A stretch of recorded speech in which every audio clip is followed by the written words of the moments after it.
What's going on, YouTube? Today I bring you my coaching predictions for this year's off season, but I've gone a little bit beyond that. Not only am I doing just head coaches, I am also doing all the offensive and defensive coordinators, not special teams and all that other stuff. That's a little bit too much. But without further ado, let's get into it. Starting off here with the Denver Broncos, and I believe it's going to be D'Amico Ryans. Apparently, it's D'Amico. I've been saying D'Amico for forever. D'Amico Ryans, 49ers defensive coordinator. For D'Amico Ryans here, brilliant mind. He's been a very highly sought after guy the last couple years. He's done amazing things with this 49ers defense, and he absolutely deserves a job this year. He kind of feels like one of those guys where it's like he will be the head coach of someone next year. Don't know who. I'm predicting Denver, but for someone for sure, because he's just done a phenomenal job with San Francisco. And especially when it comes to the defensive line, the dude, he's very good at developing defensive linemen, making them play well. It's not like Denver's weakness has been defense. I think rather you go through the angle, and a lot of people, they want, an experienced guy. And as a Broncos fan, I was really opting for Sean Payton for a while. I think, my first choice, I'm not sure who it would have been, but as far as a because these are predictions, these aren't, what I would do.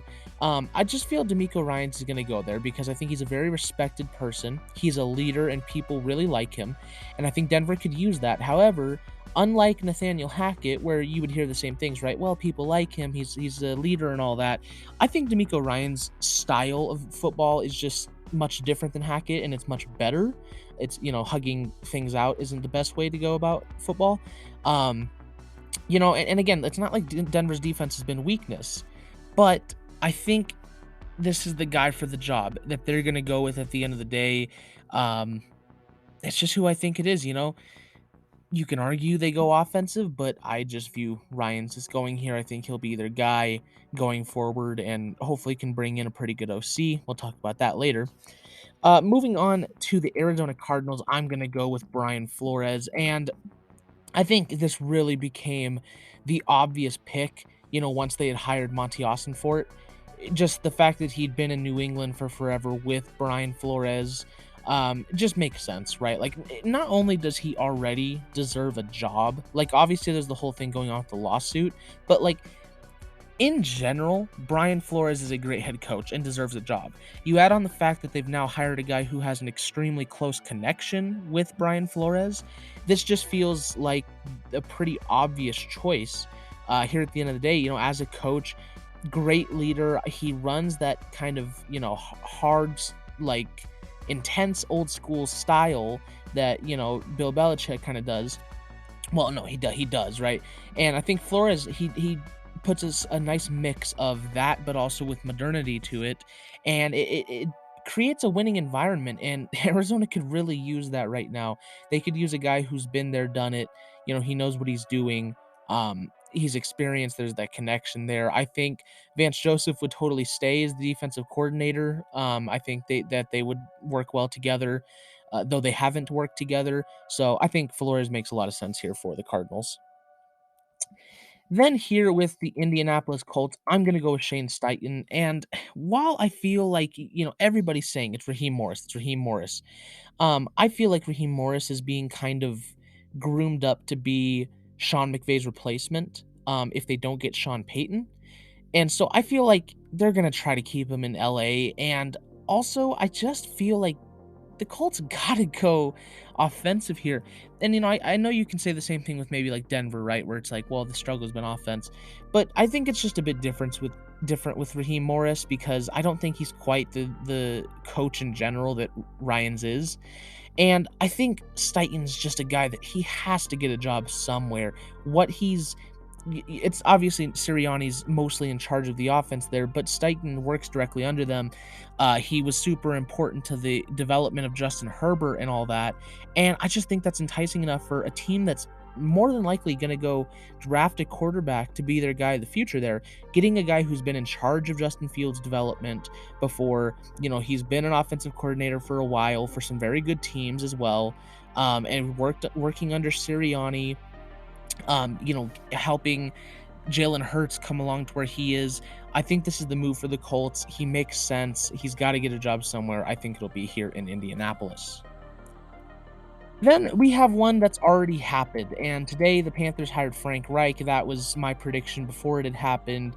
I've actually there's been 4 picks of mine that have already happened, and I've been right on all of them so far. We'll get to those other ones later. I mean, you already know what they are, but yeah. So I guess this is more of a reaction rather than a prediction. But I really like this for the Panthers, and one of my things, right, like a few months ago, was once Matt Rule and Reich had both been fired, what if Carolina signs Reich, drafts Will Levis? And honestly, I'm just still on that train at this point.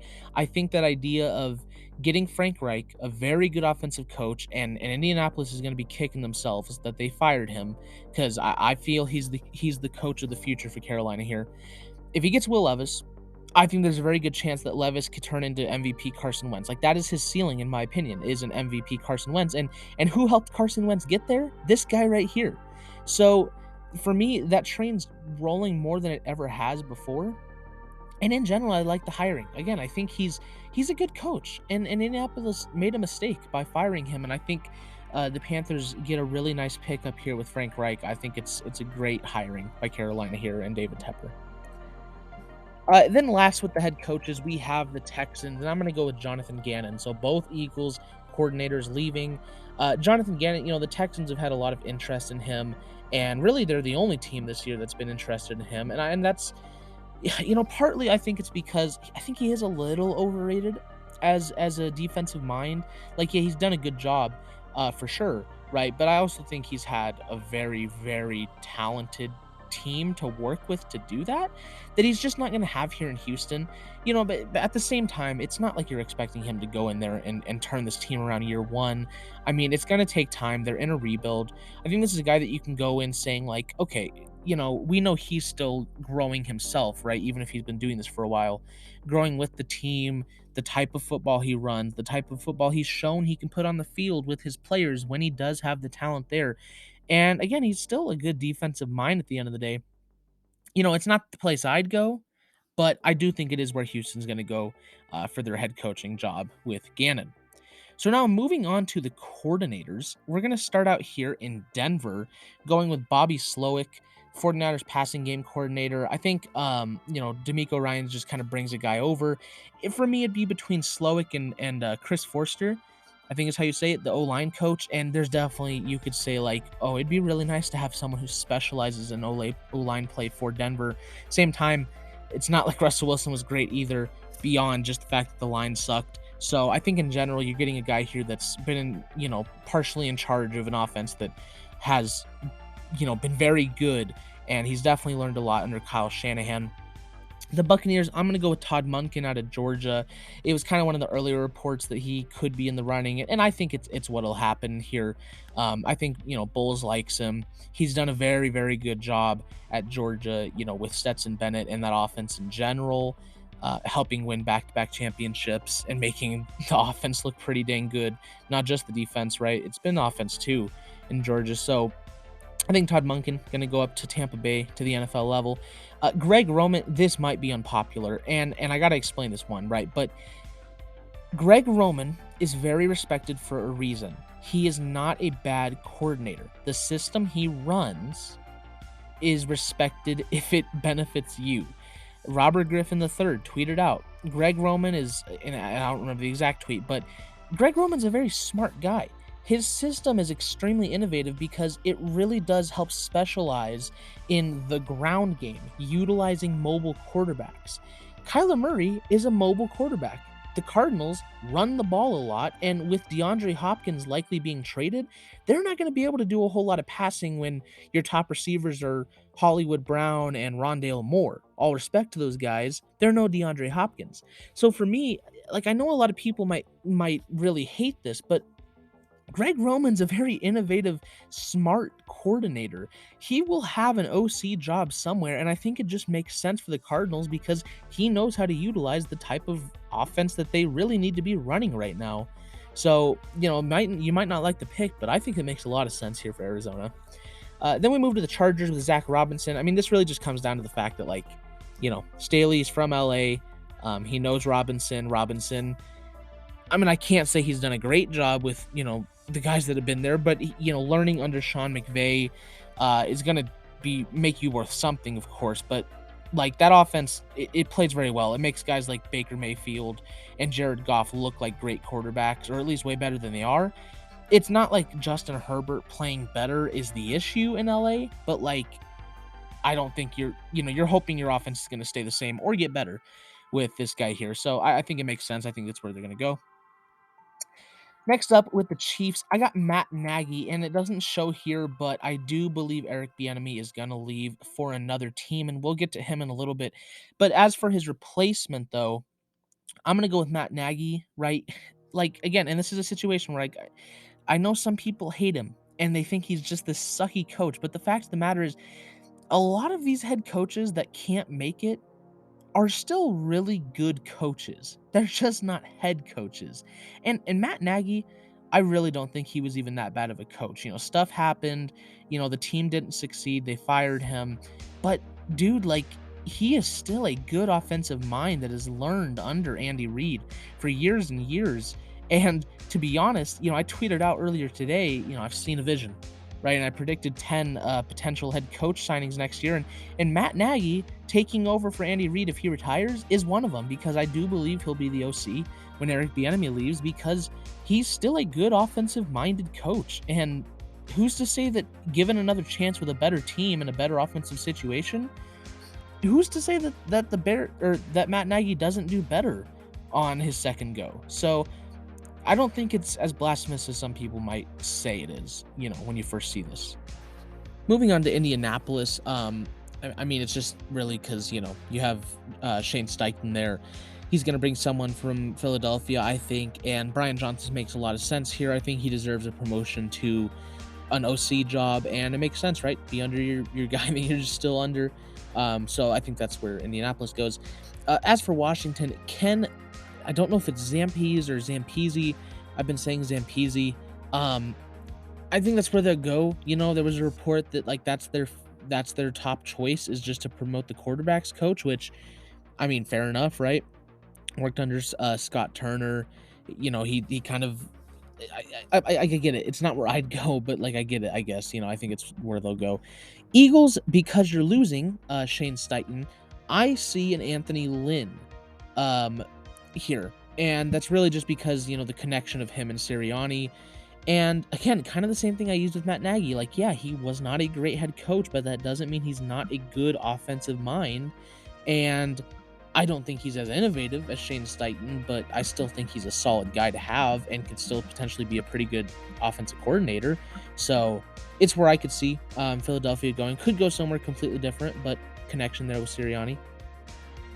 Now we get to a couple ones that have already happened now, but they were my predictions. I had Nathaniel Hackett to the Jets, and I'm gonna use the same thing. And again, as a Broncos player, I hate this guy, right?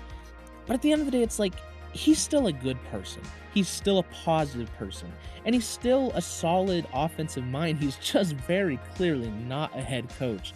But really, more than anything, I think this is luring Rodgers in. Same thing that Denver tried to do by signing him, and it didn't work for Denver. I could totally see it working out for the Jets here. I mean, we'll see, right? I thought Rodgers was a Bronco, and that didn't happen. But again, like he's not the most innovative, he's not the most creative, he's not the best, but he's still a solid offensive mind, and hopefully he brings Rodgers in for you. If so, great. Marcus Brady, again, kind of just he was the OC for Reich in Carolina, in Indianapolis. I think he comes over to Carolina to get the same role.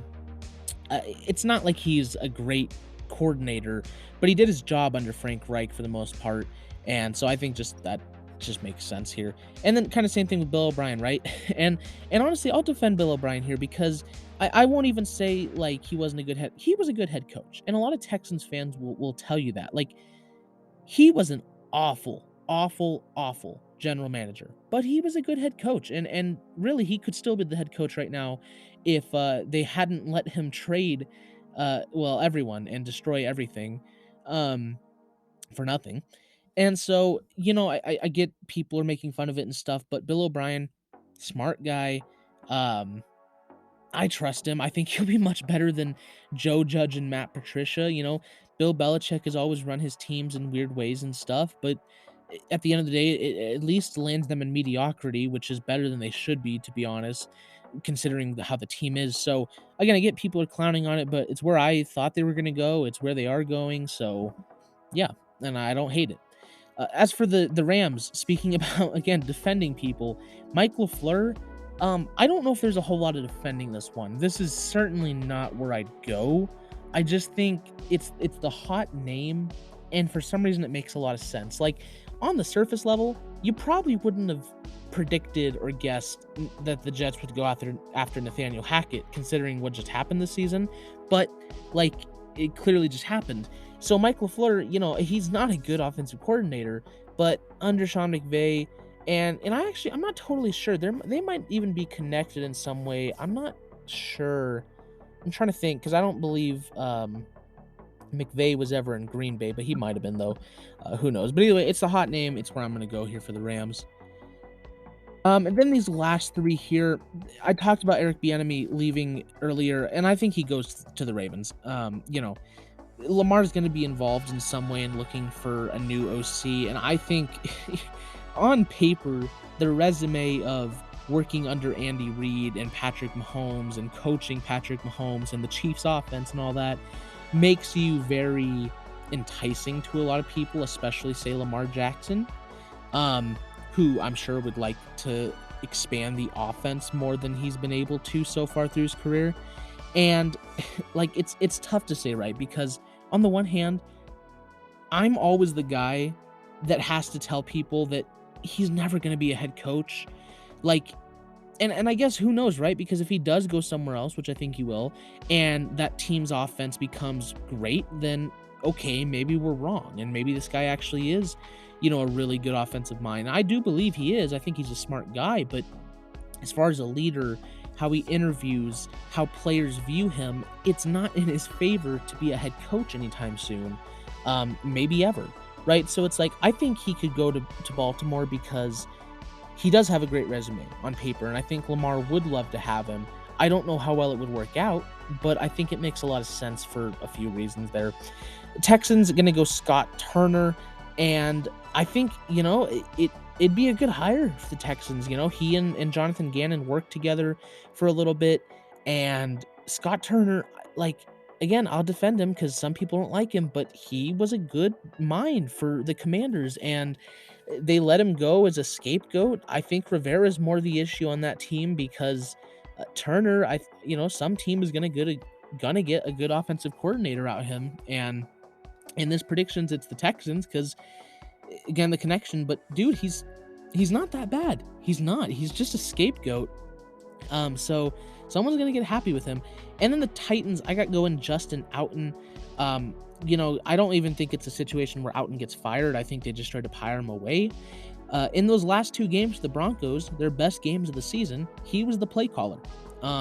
There's a legit chance that he's actually a much better coordinator than Nathaniel Hackett potentially, and I guess we'll see. Maybe they hire him as something else, or who knows? Maybe whoever the coach of Denver is keeps him. I don't see that happening, but I got him going to the Titans here though because again he just those last two games called very very good games, and I think that's gonna have teams interested. Team like the Titans, Malik Willis is similar to Russell Wilson in a lot of ways. Yeah, go give it a try. So, and then just kind of down here, hope you're enjoying the video. If so, leave a like. On to the defensive coordinators for Denver. Chris Kochurik, the Niners D-line coach. Again, just Ryan's bringing over his own guys. Kochurik, I think it's long overdue that he's become a defensive coordinator. He's also a big part in how good their defense plays, how well their linemen develop and stuff. So I think he's a good choice here for Denver. Jim Schwartz, this is the last guy that I'd already predicted to happen, and then it happened before I made the video a while ago now, actually, but I'm counting it because I predicted it. So yeah, it's here, and I like it, right? The Titans have a good defense. They, Mike Vrabel's a very good defensive mind. He creates a lot of good coaches from his own system and stuff. I like Jim Schwartz. He's experienced. I think he's going to make that defense better. Maybe more of a bend, don't break type defense, but improvement, and the Browns could use it. The Bears gonna get Lovie Smith, Alan Williams, I think is his name. Um, like, I don't view him as like, he has to be there to make it or break it type thing, because Matt Eberflus is the head coach. Lovie Smith, I mean, maybe this is just me having fun and stuff, but like, he coached there for forever, and then I mean, I think he threw the game, right? Just so the Texans would lose the first pick. And so, I mean, you throw the pick, so the Bears can have it. You go back coach for them, be their DC. I mean, maybe it's just me having fun, but I think it makes sense. Buccaneers going Steve Wilkes. Again, I think this is just a situation where I could see Todd Bowles liking him, getting along with him. I don't think he's going to want to stay in Carolina, as a DC, because like, it's kind of tough to like do a good job and then have them say, well, you just weren't good enough, give it to someone else. Like, you're not going to return. So Steve Wilkes is gone. And this is really just more like, I think it'd be a good fit here. He could bring some kind of like, I don't want to say Todd Bowles is a bad defensive mind, because he's not. I just think he's distracted with head coaching duties to where the defense isn't playing quite as good as it should be at times. And I think, Steve Wilkes could kind of bring back that versatility, that play that the Buccaneers are capable of on defense, even with some older guys back there. And I think, you're still trying to stay competitive for at least one more year without Brady. Who knows who the quarterback is, which, by the way, I'm going to do a quarterbacks carousel video, same as last year. Those are fun, so you should subscribe and stick out for that. Moving on, Vic Fangio to the Dolphins. Really seems like it's the Dolphins or the Eagles, and it's only really the Eagles if Jonathan Gannon leaves, but he does in this situation. So between the two, I went Miami just because he's already in really deep talks with them, whereas Jonathan Gannon's not going to be hired away for at least a week, maybe another 3 weeks. So, I think Miami's going to hop on top of it. Brilliant defensive mind. Again, not a good coach, not a good head coach, but brilliant defensive mind. And man, if the Dolphins defense got going again and their offense was able to figure things out, that's a dangerous team next year. And Bradley Chubb could get into that defensive player of the year type player. As for the Eagles replacing Jonathan Gannon, I'm going to go with Chris Richard out of New Orleans. Was with Seattle in their Legion of Boom days for a little bit, and he's very good. He's co-defensive coordinator for the Saints, but really that's just a title because, I mean, Dennis Allen's basically just still the defensive coordinator. I think he deserves a shot somewhere. Go coach a very good defense in Philadelphia. I think the guys deserved a shot here. Jerry Gray for the Falcons here. They might have interviewed more people now. I don't know if they've talked to Vic Fangio, but as far as I know, he's like the only guy they've interviewed. And I mean, he still totally deserves a shot, right? I mean, he's part of the, the passing game coordinator, Packers DB coach, right? Like, he's developed some good guys there. Eric Stokes wasn't as good this year, but he was very good as a rookie. Jaire Alexander's great. Obviously, their safety duo is great. Rasul Douglas really broke out once he got there. Yeah, Jerry Gray, I think it makes sense here. I think, would make a good fit here with Atlanta. Niners promoting their linebacker coach with the departure of D'Amico. Johnny Holland, been around for a long time, but I think give him a shot here in San Francisco. The 49ers linebackers consistently play very, very good. Fred Warner, Aziz Al-Shir, I think is how you say it. Right, those guys. So yeah, give him a shot here. Promotion from within, but a good promotion since you lost Coach Hurrick too, because that'd probably be my first spot. But this guy's been around for a while. He knows what he's doing. Then rounding us off, the Panthers going Sean Desai out of from the Seahawks, a guy that is well past due for being a coordinator for someone, because he's been around a long time. He's done a lot of good stuff, and he might actually have been a coordinator at some point. I'm not sure, but I don't believe so. And I think he's past due to have another shot if he hasn't had one before. Just a guy that, very experienced, knows a lot, does a lot for teams, even if he's not got big, fancy titles. And for the Panthers here, you're looking for a replacement for Steve Wilkes. Makes a lot of sense here, I think. Might not be as good as Steve Wilkes right away, right? But I think deserve a shot. Texans, man, the hires though, because if he gets Jonathan Gannon, potentially bringing in Scott Turner and Mike Zimmer, who again, Not a good head coach. I mean, honestly, that's debatable, but very, very good defensive mind. Getting him here in Houston, a system that fits, right? I think him and Levy run a similar defense, not exact, but similar. Um, yeah, I think that just be you could bring in some really good hires here with Jonathan Gannon, and Mike Zimmer would be a prime example. And then rounding us out, because D'Amico Ryan's coming in would basically mean Hero Evero is going to be let go, and they bring in Kochurik. I think he goes and coaches with his old buddy O'Connell in Minnesota, tries to revitalize that defense that played so poorly this year. And again, if the Vikings can get their defense going, whichever, right, that'd be his job, have control over the defense. He did very, very good with Denver this year. If he can get that defense going, another team that just looks very scary going forward. But that is going to be all my head coach, OC, and DC predictions for this year's offseason. More videos coming soon, hopefully. I know I say that all the time, but they come at some point. Got a lot of stuff I want to do, redrafts, revisiting older drafts, quarterback carousel, all that stuff, mock drafts. Stay tuned for it. Hit the like, subscribe, and I will see you guys in the next video. Bye bye.